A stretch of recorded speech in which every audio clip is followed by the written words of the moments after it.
Fala, fala galerinha do Centrão, sejam mais uma vez muito bem-vindos a mais uma aula. E hoje nós vamos dar continuidade aí à Grécia Antiga, beleza? Paramos o período arcaico e daqui também iniciaremos. Bom, falamos do período gentílico, né, do sistema político-administrativo na Grécia, que era o sistema gentílico, né, orientado por um pater, por um patriarca que governava aquele determinado local ou uma determinada família, né? No período arcaico, nós temos então a crise do sistema gentílico e a partir disso nós vamos ter debates e reflexões em relação às novas políticas governamentais na Grécia, sobretudo a possibilidade de implantação da democracia que vai surgir em Atenas, beleza? E aí nós vamos ter as grandes duas cidades aí que vão se destacar nesse período, que é Esparta e Atenas, beleza?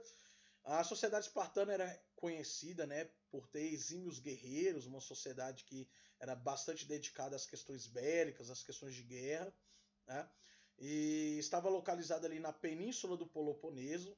Era uma cidade-estado com origem na chegada dos dórios, né, surge então com o domínio e a chegada dos dórios, né, e também era uma região que era anteriormente habitada pelos aqueus. Então nós temos aí uma questão de miscigenação entre os dórios e os aqueus, né. Valorizavam muito a formação física, né? Por isso, então, as questões voltadas às questões de guerra, questões bélicas e coisas do tipo. Beleza? Bom, a sociedade espartana era dividida no seguinte formato. Nós temos aqui, então, os esparciatas, que eram descendentes dos dórios, formando a aristocracia guerreira dos cidadãos e dos soldados. Essa galera que estava no topo aqui, eles eram quem? Eles eram os descendentes dos dórios, eram os ricos, donos de grandes terras, né? E aqueles que tinham altas patentes dentro do exército espartano, tá? Portanto, eles estavam aqui em cima, no topo dessa pirâmide, era a galera rica e aristocrática da sociedade espartana. Depois nós vamos ter os periecos, que eram homens livres, descendentes dos povos nativos, que não resistiam à invasão dória, sem direitos políticos, se dedicavam ao comércio e artesanato. Bom, então essa galera aqui, que é os periecos, eles serão a classe média da sociedade espartana. Então, classe média da sociedade espartana, periecos. Espartanos, aristocratas e ricos, serão quem? Serão os esparciatas.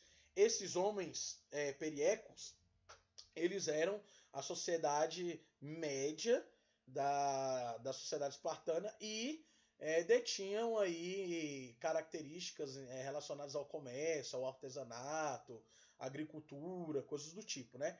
Não tinham direitos políticos, só quem tinha direitos políticos era quem? Eram os espartanos, os esparciatas, beleza?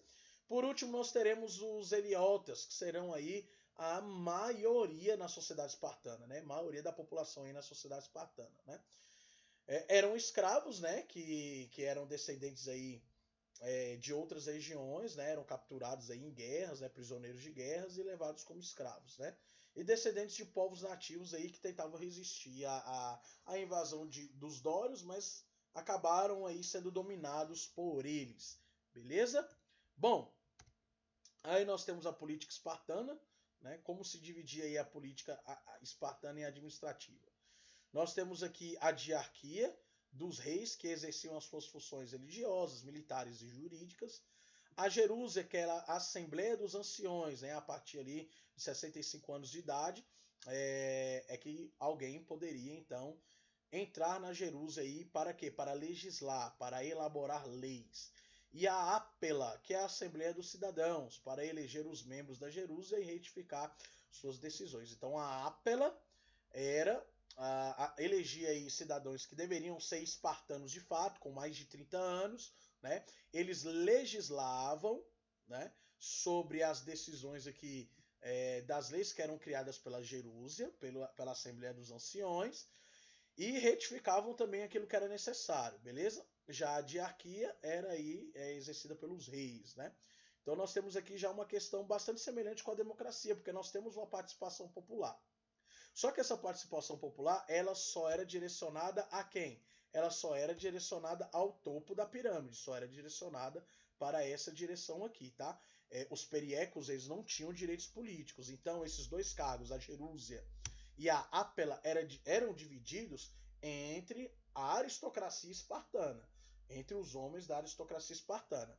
Os velhos ricos, com mais de 65, 60 anos de idade, que faziam parte da Jerúsia, e os da Ápela, que com mais de 30 anos, antes disso não podia entrar, que com 30 anos faziam parte da Ápela, né? E aí exerciam essas funções, beleza?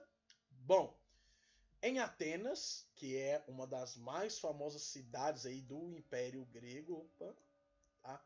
Nós temos então como descendentes os jônios, né? Eles serão descendentes dos jônios, daí a diferença. Os espartanos serão descendentes dos dórios. Já os atenienses serão descendentes dos jônios. Escapou das invasões dóricas por sua posição geográfica, tá? Opa. Deixa eu diminuir aqui para isso. Aí. Contava com um porto natural que era Perieu, que permitia um desenvolvimento comercial. E a economia era baseada no modo de produção escravista. Primeiramente, a base da economia era a agricultura, né? Como todas as outras demais civilizações aí. E posteriormente o comércio que desempenhou papel relevante, comércio marítimo, no caso, né? A mesma coisa também vai acontecer com os espartanos, só que os espartanos irão exportar material bélico para outras regiões, enquanto que aqui os atenienses irão exportar mais artesanato, né, roupas e coisas do tipo, né, mais voltado para a questão da indústria têxtil. No caso, em Atenas que nós temos o surgimento da democracia, né, a democracia tão falada, tão exigida e tão importante para os nossos dias, né. A palavra democracia é uma junção de duas palavras do grego. Demos significa povo e cracia significa governo, né? Então, logo significa governo do povo, tá? E isso surge em Atenas com as discussões aí de Clístenes, de Péricles, né? E de outros juristas aí que irão trabalhar essa questão da democracia ateniense. Bom, a sociedade ateniense era dividida em eupatritas, georgóis, demiurgos e os tetas ou metecos, beleza? Os eupadritas eram os bem-nascidos, né, os latifundiários, donos de grandes propriedades, né, das propriedades mais férteis, diga-se de passagem, eram os grandes agricultores, eram os donos dos meios de produção, eram os aristocratas, eram os ricos. Os georgóis eram os pequenos produtores, pequenos e médios produtores. Eles tinham acesso às menores terras e terras menos férteis do que as terras dos eupadritas, né? Eram terras que ficavam geralmente em regiões montanhosas e por isso não tinham fertilidade pelo fato do relevo, né, não contribuir para isso. Os demiurgos são os artesãos e comerciantes, compõem a classe média da sociedade ateniense, né? Trabalham com questões têxteis, de artesanato, cultura e coisas do tipo. Os tetas eram os marginalizados, miseráveis, os servos, os metecos eram aqueles que eram os estrangeiros prisioneiros de guerra.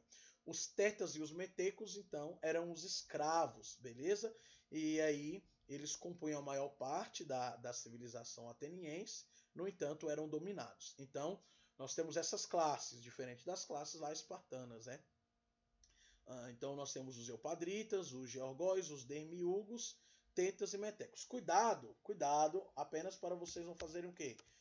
Não confundirem os espartanos, né, os esparciatas, com os periecos e iliotas.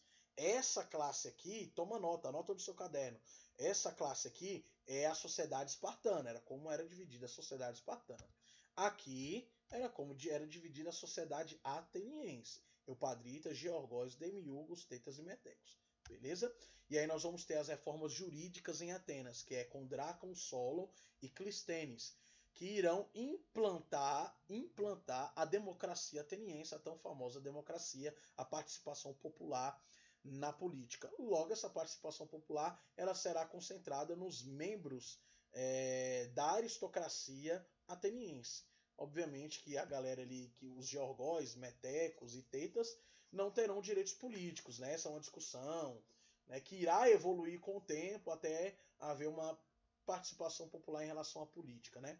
Então, com Drácon, que é um dos primeiros juristas aí, tornou público o registro escrito de leis, que é chamado de Nomus. O Nomus foi criado aí pelo Drácon. O Solon eliminou a escravidão por dívidas, criou a bulé, com representante de todas as regiões da polis, lembrando que Atenas e Esparta eram polis, e o que é uma polis? Uma cidade-estado autônoma. Criou a eclésia, que era a Assembleia Popular para aprovar as leis da bulé. Tá? Então você tem a bulé, com os representantes de todas as regiões da polis.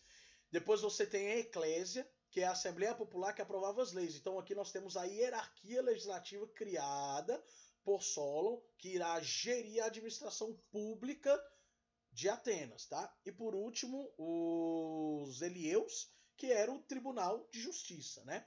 Então essas foram as reformas administrativas propostas por Drácio e por Solon. No entanto, essas reformas não solucionaram todos os problemas em relação à democracia, tá?